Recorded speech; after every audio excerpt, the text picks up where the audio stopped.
Monsoon शुरू होते ही एक चीज जो हर घर में कॉमन होती है, सुबह नहाने से पहले एक ही सवाल, गीजर ऑन किया क्या। और अगर घर में गीजर नहीं है तो बकेट में ना गर्म पानी मिक्स करो या गैस पे पानी गर्म करो। और अगर फैमिली बड़ी है तो एक आदमी नहाने के बाद दूसरे को ना वेट करना पड़ता है। लेकिन जब लोग फाइनली गीजर खरीदने जाते हैं ना, तब असली प्रॉब्लम शुरू होती है। शॉपकीपर बोलता है सर ये 25 लीटर वाला है, इसी ले लीजिए। दूसरा बोलता है भाई 5 स्टार लेना चाहिए। अमेजॉन पे 15,000 रिव्यू देखकर लोग बोलते हैं कि यही बेस्ट है, मान लेते हैं। और यूट्यूब पे कोई बोल रहा है भाई कि ये नंबर 1 गीजर है। लेकिन सच है क्या? इंडिया में हजारों लोग हर साल गलत गीजर खरीदते हैं। किसी ने ना 25 लीटर का गीजर लगा लिया जबकि उसकी जरूरत 10 लीटर की थी। किसी ने इंस्टेंट गीजर ले लिया, अब शावर में गर्म पानी नहीं आता। किसी ने हार्ड वाटर एरिया में नॉर्मल हीटिंग एलिमेंट वाला गीजर ले लिया, अब 2 साल में ही ना हीटिंग एलिमेंट खराब हो गया। और किसी ने हाई राइज अपार्टमेंट में लो प्रेशर वाला गीजर लगा दिया, अब वाल्व लीक हो रहा है। और कुछ लोग ना सिर्फ 1000 रुपए बचाने के चक्कर में ना सेफ्टी को कॉम्प्रोमाइज कर देते हैं, जो डेंजरस भी हो सकता है। आज की वीडियो ना सिर्फ एक बाइंग गाइड नहीं है, ये एक कंप्लीट मास्टर क्लास है जहां मैं आपको बताऊंगा कौन सा गीजर किस घर के लिए बना है, कितने लीटर लेना चाहिए, कौन सा टैंक मटेरियल बेस्ट है और कौन सा हीटिंग एलिमेंट लेना चाहिए, इलेक्ट्रिसिटी बिल कैसे कम होती है, बाथरूम और इलेक्ट्रिकल प्लानिंग कैसी करनी है, इंस्टॉलेशन में क्या मिस्टेक होती है और कौन सा मार्केटिंग सिर्फ मार्केटिंग है। वीडियो थोड़ी लंबी हो सकती है, लेकिन अगर आप अगले 8 से 10 साल के लिए एक सही डिसीजन लेना चाहते हो तो प्रॉमिस करता हूं ये वीडियो खत्म होने के बाद आपको किसी शॉपकीपर या फिर अहरे गहरे की एडवाइस लेने की जरूरत नहीं पड़ेगी। अगर आज आपको मार्केट जाकर गीजर खरीदना हो तो सबसे पहले क्या देखोगे आप? Brand, price, review, 5 star rating या फिर कैपेसिटी। अगर आपने इसमें से कुछ भी सोचा है तो ऑनेस्टली आप वही मिस्टेक करने वाले हो जो मैक्सिमम लोग करते हैं। क्योंकि गीजर चूज करते वक्त सबसे पहला फैक्टर ब्रांड नहीं, ना लीटर ना प्राइस, सबसे पहला फैक्टर है आपका बाथरूम। हर बाथरूम अलग होता है, हर घर की वाटर सप्लाई अलग होती है, हर फैमिली की यूजेस अलग होती है। इसीलिए जो गीजर मेरे घर के लिए परफेक्ट हो सकता है कि वो आपके लिए बिल्कुल गलत हो। किसी और की रिकमेंडेशन ब्लाइंडली कॉपी मत करो, पहले अपनी रिक्वायरमेंट समझो, उसके बाद प्रोडक्ट चूज करिएगा। आज हम एग्जैक्टली वही करेंगे। गीजर काम कैसे करता है, किसी भी प्रोडक्ट को समझने से पहले यह समझना जरूरी है कि वो काम कैसे करता है। वर्किंग समझ में आ गई तो बाइंग डिसीजन ऑटोमेटिकली ईजी हो जाता है। मान लीजिए आपके बाथरूम में ना स्टोरेज गीजर लगा हुआ है। मेन वाटर सप्लाई ऑन करते ही कोल्ड वाटर टैंक के अंदर एंटर करता है। टैंक के नीचे एक साइड में एक हीटिंग एलिमेंट लगा होता है, बिल्कुल इलेक्ट्रिक केतली की हीटिंग रॉड जैसा, बस ये परमानेंटली इंस्टॉल होता है। इलेक्ट्रिसिटी मिलते ही हीटिंग एलिमेंट गर्म होना शुरू करता है और पानी हीट होने लगता है। थर्मोस्टैट टेम्परेचर मॉनिटर करता है, सेट टेम्परेचर तक पहुंचते ही हीटिंग को ये बंद कर देता है। इससे अननेसेसरी इलेक्ट्रिसिटी वेस्ट नहीं होती और वाटर ओवरहीट भी नहीं होता। और फिर तुमने शावर या टैप ओपन करते ही स्टोर जो पानी है ना वो गर्म निकलना शुरू होता है और नीचे से फ्रेश कोल्ड वाटर दोबारा एंटर होते रहता है। साइकिल रिपीट होती रहती है। सिंपल लगता है लेकिन इस प्रोसेस में बहुत सारे कंपोनेंट का रोल होता है। टैंक का मटेरियल, हीटिंग एलिमेंट का टाइप, इंसुलेशन की क्वालिटी, प्रेशर हैंडलिंग कैपेसिटी, ये सब डिसाइड करता है गीजर कितने साल चलेगा, कितनी इलेक्ट्रिसिटी कंज्यूम करेगा और मेंटेनेंस कितनी लगेगी। मेरी एक टिप है, जिस प्रोडक्ट की वर्किंग समझ में आ जाए ना, उसकी मार्केटिंग से फूल बनना बहुत ज्यादा मुश्किल हो जाता है। अब समझते हैं टाइप्स ऑफ गीजर। मार्केट में लगता है हर गीजर सेम है, बट डिजाइन अलग है, रियलिटी बिल्कुल ऑपोजिट है। हर टाइप अलग पर्पस के लिए बना है। गलत टाइप अगर आप लोग ने चूज कर लिया, बेस्ट ब्रांड भी सेटिस्फाई नहीं करेगा आप लोग को।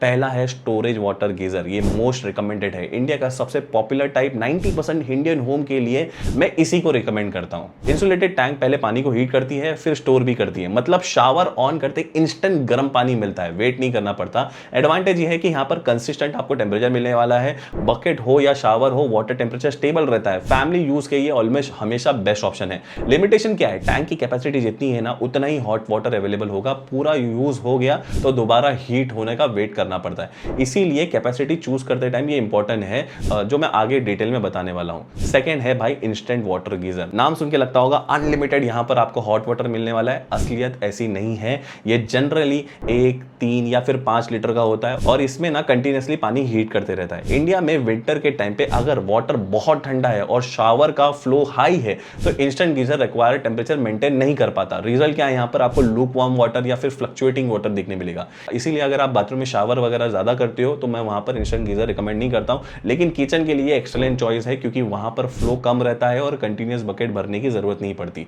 थर्ड टाइप है यहाँ पर गैस गीजर। एलपीजी हो गया, पीएनजी यूज करता है यहाँ पे। ये हीटिंग काफी फास्ट होती है, थियोरेटिकली यहाँ पर अनलिमिटेड हॉट वाटर मिल सकता है। ड्रॉबैक क्या है, कंबशन के टाइम पे ना कार्बन मोनोऑक्साइड जैसी गैस ये प्रोड्यूस करता है। अगर बाथरूम प्रॉपर्ली वेंटिलेटेड नहीं है तो ये डेंजरस हो सकता है। इस वजह से अर्बन अपार्टमेंट में इसका यूज काफी कम हो गया है। पर्सनली मैं खुद इसको एनक्लोज बाथरूम जो कि पूरा बंद रहता है ना, वो वहां पर गैस गीजर रिकमेंड नहीं करता हूं। फोर्थ है यहाँ पर सोलर वाटर हीटर। मोस्टली ये इंडिपेंडेंट हाउस में यूज होता है। रूफ पे जो सोलर कलेक्टर है ना, वो दिन भर सनलाइट से पानी को हीट करते रहता है। रनिंग कॉस्ट ऑलमोस्ट यहाँ पर 0 है, लेकिन क्लाउडी वेदर और इनिशियल इन्वेस्टमेंट को यहाँ पर आपको कंसिडर करना पड़ेगा। अगर बंगलो है आपका या फिर इंडिपेंडेंट हाउस है तो लॉन्ग टर्म में इन्वेस्टमेंट देख रहे हो तो ये एक अच्छा ऑप्शन हो सकता है। पांचवा टाइप है भाई heat pump water heater. Normal घर में ये बहुत ही आपको कम दिखेगा, प्रिंसिपल एसी के जैसा ही है, बट इसका रिवर्स है। ये हवा से हीट को एक्सट्रैक्ट करता है, पानी गर्म करता है और इलेक्ट्रिसिटी बहुत कम कंज्यूम करता है, लेकिन इसका इनिशियल कॉस्ट बहुत ज्यादा हाई होता है। तो इसीलिए ये hotel, hospital, commercial building, luxury villa में ही इसका यूज आपको ज्यादा देखने मिलेगा। तो मेरी फाइनल रिकमेंडेशन है, अगर आप इंडिया में नॉर्मल अपार्टमेंट या इंडिपेंडेंट हाउस में रहते हो और फैमिली के लिए गीजर देख रहे हो तो 90% यूज केस में एक स्टोरेज गीजर ही बेस्ट रहेगा। अब बाकी टाइप से स्पेसिफिक सिचुएशन के लिए ही बेस्ट होते हैं। अब आते हैं नेक्स्ट पॉइंट पे, कितने लीटर का गीजर लेना चाहिए। ऑलमोस्ट हर शोरूम में पूछा जाता है सर कितने लीटर का चाहिए, और मैक्सिमम लोग यहाँ बोलते हैं जो सबसे ज्यादा बिकता है वो दे दीजिए या फिर सीधा 15 लीटर का दे दो। लेकिन अगर मैं आपसे पूछूं 15 लीटर क्यों, शायद बहुत सारे लोग इसको आंसर नहीं कर पाएंगे। इस वजह से या तो लोग अननेसेसरी बड़ा गीजर खरीद लेते हैं या फिर उनको ये छोटा लेके बाद में फ्रस्ट्रेशन होता है। लीटर का मतलब हीटिंग स्पीड नहीं होता, लीटर का मतलब होता है टैंक के अंदर कितना पानी स्टोर हो सकता है। जब गर्म पानी बाहर निकलता है उसी टाइम पे फ्रेश कोल्ड वाटर अंदर आते रहता है, इसीलिए actual usable hot water tank capacity से ज्यादा मिल सकता है। लेकिन जितना बड़ा टैंक होएगा उतना ज्यादा ये पानी को भी पहले इसको हीट करना है ना, उतना टाइम भी लेगा, उतना स्पेस भी ये खाएगा। तो बड़ा टैंक हमेशा बेटर नहीं होता। एक प्रैक्टिकल एग्जांपल समझाता हूं। दो घर है, दोनों में 4 मेंबर है। एक घर में सब बकेट से नहाते हैं और दूसरे में यहाँ पर रेन शावर यूज करते हैं। क्या दोनों को सेम कैपेसिटी चाहिए? बिल्कुल नहीं। रेन शावर का वाटर कंजम्पशन बकेट से काफी ज्यादा होता है। सिर्फ फैमिली मेंबर काउंट करना गलत अप्रोच है मेरे हिसाब से। 5 क्वेश्चन से तुम डिसाइड कर सकते हो अपनी कैपेसिटी। कितने मेंबर्स हैं, बकेट या फिर शावर से नहाते हो, सब एक साथ नहाते हैं या फिर गैप में, बाथरूम कितने हैं और फ्यूचर में फैमिली बढ़ने वाली है ही नहीं। इन 5 का आंसर मिल गया ना तो कैपेसिटी ऑलमोस्ट डिसाइड हो जाती है। आते हैं नेक्स्ट चैप्टर पे, बाथरूम और इंस्टॉलेशन की प्लानिंग। इसके बारे में शायद ही कोई वीडियो में आपको डिटेल में बताएगा और इसी वजह से कई लोग गीजर खरीदने के बाद रियलाइज करते अरे ये तो यहाँ फिट ही नहीं हो रहा है। या इंस्टॉलेशन इंजीनियरिंग बोलता है भाई सर यहाँ पर एक्स्ट्रा पाइप फिटिंग लगेगी, वॉल स्ट्रॉन्ग नहीं है, और फाइनल बिल यहाँ पर बढ़ जाता है। गीजर खरीदने से पहले ना आपकी बाथरूम की प्लानिंग बहुत ज्यादा जरूरी है। पहली है वॉल स्ट्रेंथ। स्टोरेज गीजर खाली बॉक्स नहीं होता है। 15 लीटर वाला 15 किलो तक वेट करता है और टैंक का वेट है ये सिर्फ, टोटल वेट यहाँ पर 20 से 35 किलो तक चले जाता है, और 25 लीटर वाला मॉडल तो उससे भी ज्यादा। अगर वॉल हॉलो है, जिप्सन है, वीक ब्रिक है, डायरेक्ट माउंट मत करिए भाई, प्रॉपर एंकर बोल्ट यहाँ पर यूज करवाइए। सेकंड है इंस्टॉलेशन हाइट। जितना ऊपर उतना बेटर, ये अजम्पशन गलत है। हाइट ऐसी होना चाहिए जहां पर फ्यूचर सर्विसिंग आसान हो सके और पाइप अननेसेसरी यहाँ पर लंबे ना हो। तीसरा है यहाँ पे सर्विस स्पेस। फॉल सीलिंग के अंदर गीजर को चिपका के मत दीजिए। थर्मोस्टेट या हीटिंग एलिमेंट अगर रिप्लेस करना पड़ा तो टैंक इंस्पेक्शन करना हो तो पूरा गीजर आपको नीचे उतारना पड़ेगा अगर क्लियरेंस नहीं है। हमेशा सर्विसिंग के लिए इनफ स्पेस छोड़ के ही रखने का यहाँ पे। नंबर 4, पाइप की लेंथ। गीजर और शावर के बीच में जितना ज्यादा डिस्टेंस उतना ज्यादा गर्म पानी पाइप के अंदर वेस्ट होता है। हर बार पहला ठंडा पानी निकलेगा फिर गर्म। पॉसिबल हो तो गीजर को यूजेस पॉइंट के पास ही इंस्टॉल करो। और 5वां है सीलिंग हाइट। लो सीलिंग वाली बाथरूम में ना वर्टिकल गीजर फिट नहीं होता, तब हॉरिजॉन्टल मॉडल देखना पड़ता है। लेकिन सिर्फ डिजाइन के लिए हॉरिजॉन्टल मॉडल मत लो, सिर्फ स्पेस कंस्ट्रेंट होने पर ही। नंबर 6 है वाटर सोर्स। कहां से आ रहा है पानी तुम्हारा? म्युनिसिपल सप्लाई से आ रहा है, ओवरहेड टैंक से आ रहा है, प्रेशर पंप या फिर बोरवेल से आ रहा है? ये बाद में प्रेशर रेटिंग डिसाइड करेगा। मैं इसको आगे और डिटेल में समझाऊंगा। नंबर 7, स्पेशली एक गैस गीजर यूजर्स के लिए इंपॉर्टेंट है। स्टोरेज इलेक्ट्रिकल गीजर में भी मॉइस्चर कंट्रोल के लिए अच्छी वेंटिलेशन हेल्पफुल रहने वाली है। नेक्स्ट चैप्टर है यहाँ पर इलेक्ट्रिकल प्लानिंग। सबसे इग्नोर टॉपिक है ये इलेक्ट्रिसिटी। मैक्सिमम लोग सिर्फ गीजर खरीदते हैं, इलेक्ट्रिकल रिक्वायरमेंट चेक नहीं करते, फिर प्रॉब्लम शुरू हो जाती है। एमसीबी यहाँ पर आपका ट्रिप हो जाता है, शॉक हीट से वायर मेल्ट हो जाती है, वोल्टेज ड्रॉप होता है और कभी कभी शॉर्ट सर्किट भी हो जाता है। डेडिकेटेड यहाँ पर एक सॉकेट दो, पहली चीज तो। Storage geyser high power appliances है, एक्सटेंशन बोर्ड या फिर मल्टीप्लग बिल्कुल भी मत लगाओ। यहाँ पर 15 एम्पियर का यहाँ पर सॉकेट होना चाहिए। मोस्ट स्टोरेज गीजर के लिए ना यही रिकमेंडेड है। 10 एम्पियर सॉकेट पे हैवी लोड कॉन्टिन्यूसली चलाना सेफ नहीं है। इंस्टॉलेशन मैनुअल चेक करो हमेशा, प्रॉपर अर्थिंग होना चाहिए। ऑप्शनल नहीं है ये। करंट लीकेज होने पर ना करंट बॉडी के थ्रू ना जाए बाथरूम की वेट एरिया में, अर्थिंग मैंडेटरी है, कभी भी यहाँ पर कॉम्प्रोमाइज नहीं करना। एमसीबी गीजर के लिए डेडिकेटेड यहाँ पर एमसीबी होना चाहिए, ताकि फॉल्ट आने पर सिर्फ आपका गीजर ही ट्रिप हो, पूरा घर ट्रिप नहीं हो। आरसीसीबी और ईएलसीबी, नया घर या रेनोवेशन हो तो आरसीसीबी जरूर लगवाए। ये करंट अगर लीक हो रहा है ना तो उसको डिटेक्ट करके मिली सेकंड में सप्लाई को यहाँ पर कट कर देता है। लिटरली ये लाइफ सेविंग फीचर है। और वायर क्वालिटी को भी यहाँ पर मैं इंपॉर्टेंट दूंगा। सिर्फ ब्रांडेड गीजर लेने से कुछ नहीं होता, लोकल क्वालिटी या फिर अंडर साइज वायरिंग हीट और सेफ्टी दोनों को अफेक्ट करती है। Always go for a good quality यहाँ पर कॉपर वायरिंग वाला वायर जो कि अच्छा होता है। वोल्टेज फ्लक्चुएशन, अगर तुम्हारे एरिया में वोल्टेज फ्लक्चुएशन ज्यादा होता है तो इलेक्ट्रिशियन से सर्ज प्रोटेक्शन डिस्कस कर लो पहले ही। और स्विच पोजीशन इजीली रीचेबल होना चाहिए, तुम्हारा शावर के बिल्कुल पास नहीं होना चाहिए, तुम्हारे वेट हैंड बार बार रिपीटेडली उसके ऊपर नहीं लगना चाहिए। अवॉइड करो इसको ऑपरेट करते टाइम। अब आते हैं नेक्स्ट और सबसे इंपॉर्टेंट पार्ट, वो है ऑटोनॉमी ऑफ गीजर। मैं यहाँ पर इसके सारे कंपोनेंट को ना बहुत डिटेल में एक्सप्लेन करने वाला हूँ। जो आपको ये इमेज में जो ये कट सेक्शन दिख रहा है ना, ये जनरली कंपोनेंट दिखाएगा। Outer body, PUF installation, storage tank, heating element, thermostat, thermal cut off, magnesium anode rod, temperature sensor, cold water inlet, hot water outlet, pressure relief well और ड्रेन पोर्ट। अगर इसमें से कोई भी कंपोनेंट पुअर क्वालिटी का हुआ ना तो ये पूरे गीजर की लाइफ को अफेक्ट कर सकता है। पहले बात करते हैं आउटर बॉडी की। सिर्फ डिजाइन के लिए नहीं, अंडर का कंपोनेंट प्रोटेक्ट करता है। दो टाइप में मिलते हैं। एबीएस प्लास्टिक लाइट वेट होता है, रस्ट प्रूफ होता है, अच्छी इलेक्ट्रिकल इंसुलेशन होता है। प्रीमियम ब्रांड भी एबीएस यूज करते हैं, इसलिए प्लास्टिक चीप मत समझो। नेक्स्ट है यहाँ पर मेटल बॉडी, स्टडी फील देता है, लेकिन कोटिंग अच्छी ना हो तो कंटिन्यूअस मॉइस्चर यहाँ पर एक्सपोज होने के टाइम पे रस्ट आ सकता है। आउटर बॉडी देखते टाइम ना क्वालिटी जज मत करो, एक्चुअल क्वालिटी अंदर के टैंक और हीटिंग सिस्टम से डिसाइड होती है। सेकंड है यहाँ पर पीयूएफ इंसुलेशन, सबसे कम डिस्कस होता है ये, लेकिन इलेक्ट्रिसिटी बिल में बहुत बड़ा रोल होता है इसका। चाय को तुम नॉर्मल ग्लास में रखो तो वो जल्दी ठंडी हो जाएगी, या वही अगर आप उसको थर्मस फ्लास्क में रखो तो ज्यादा देर तक वो गर्म रहती है। यही प्रिंसिपल गीजर में भी यूज होता है। स्टोरेज टैंक के बाहर एक थिक इंसुलेशन लेयर होती है, पीयूएफ पॉलीयूथरीन फोम बोलते हैं इसको। ये हीट को बाहर निकलने से रोकती है। जितनी अच्छी ये रहेगी ना ये इंसुलेशन होगी, उतना देर तक पानी अंदर गर्म रहने वाला है और थर्मोस्टेट को बार बार यहाँ पर हीटिंग ऑन नहीं करनी पड़ेगी। डायरेक्ट इफेक्ट इसका आपके इलेक्ट्रिकल कंजप्शन पे पड़ने वाला है। कुछ ब्रांड्स यहाँ पर थिकनेस मेंशन करते हैं, कुछ सिर्फ यहाँ पर हाई डेंसिटी पीयूएफ लिखते हैं। Thicker insulation generally heat retention में ना बेटर होती है, लेकिन क्वालिटी और डेंसिटी भी उतनी इंपॉर्टेंट है। आते हैं next, storage tank, the most important component. अगर सिर्फ एक कंपोनेंट चूज करना हो गीजर के लिए लाइफ डिसाइड करने के लिए तो वो होगा भाई उसका टैंक। मैक्सिमम फेलियर यहीं से स्टार्ट होते हैं और एक बार टैंक लीक हो गई तो भाई रिपेयर का कॉस्ट इकोनॉमिकल बिल्कुल भी नहीं होने वाला है। तो यहाँ पर अलग अलग टाइप के टैंक मटेरियल आते हैं। पहला है glass line steel. Steel tank के अंदर यहाँ पर स्पेशली ग्लास कोटिंग होती है जो वाटर को स्टील से डायरेक्ट कॉन्टेक्ट से रोकती है, रस्ट प्रिवेंट करती है, करोजन रेजिस्टेंस यहाँ पर इंप्रूव करती है, टैंक लाइफ बढ़ जाती है। इंडिया में सबसे कॉमन और वैल्यू फॉर मनी है। सेकेंड है यहाँ पर टाइटेनियम ग्लास लाइन। लाइनिंग को स्ट्रॉन्गर और करोजन रेजिस्टेंट बनाने के लिए यहाँ पर टाइटेनियम बेस्ड टेक्नोलॉजी यूज करी जाती है। हार्ड वाटर एरिया में स्पेशली ये एडवांटेजेस है। हर ब्रांड की मैन्युफैक्चरिंग प्रोसेसिंग अलग होती है, सिर्फ नाम देके एज्यूम कर लेना ये भाई सेम क्वालिटी है वो डिफरेंट हो जाता है भाई। थर्ड है यहाँ पर stainless steel, naturally corrosion resistant, high grade steel use होने पर ड्यूरेबिलिटी बहुत अच्छी हो जाती है, लेकिन पुअर वेल्डिंग क्वालिटी और low grade steel problem create कर सकता है यहाँ पे। और चौथा है यहाँ पर mild steel, uni line. Proper protective lining ना हो तो भाई लॉन्ग टर्म करोजन का रिस्क बढ़ जाता है, ऐसे प्रोडक्ट से बचना बेटर है। मेरी टिप यही है, टैंक वारंटी को हमेशा अलग से देखिए। कई ब्रांड पूरे गीजर पे सिर्फ 2 साल की वारंटी देते हैं, लेकिन टैंक पे 7 से 10 साल, क्योंकि टैंक सबसे एक्सपेंसिव कंपोनेंट होता है।